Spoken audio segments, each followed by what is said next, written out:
E dini se besimtari I cili fal namaz është I privilegjuar tek Allahu subhanahu wa taala. Pra ka një privilegj të veçantë.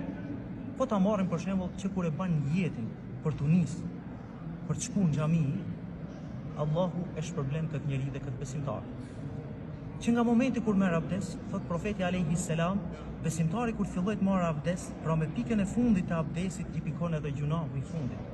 Pastaj kur niset që të shkojë në xhami, çdo hap që e ban, Allahu është ai I cili ja shlyhen një mëkat dhe Allahu është ai I cili ja shënon dhe ja shkruan një sevap, një punë dhe një vepër të mirë.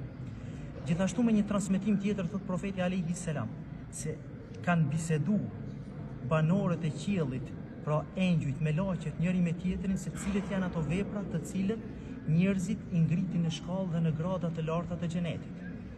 Dhe profeti alayhi salam tha e përmendën që njëra prej punëve që I ngrit besimtarët në grada të larta të xhenetit është kathratul aqdami, do të thonë shpejtimi I hapave ose shpeshtimi I hapave për të shkuar në xhami, që për të bën sa më shumë hapa. Pse?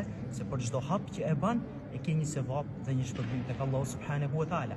Pastaj në momentin besimtari që futet me komën e djathtë në xhami dhe thot o Allah, o Zoti im, mi hap dyert e rahmetit, Allahu subhanahu wa taala ja çel dyert e rahmetit dhe çfarë ti kërkojë robi I tij, normalisht Allahu do t'i japë.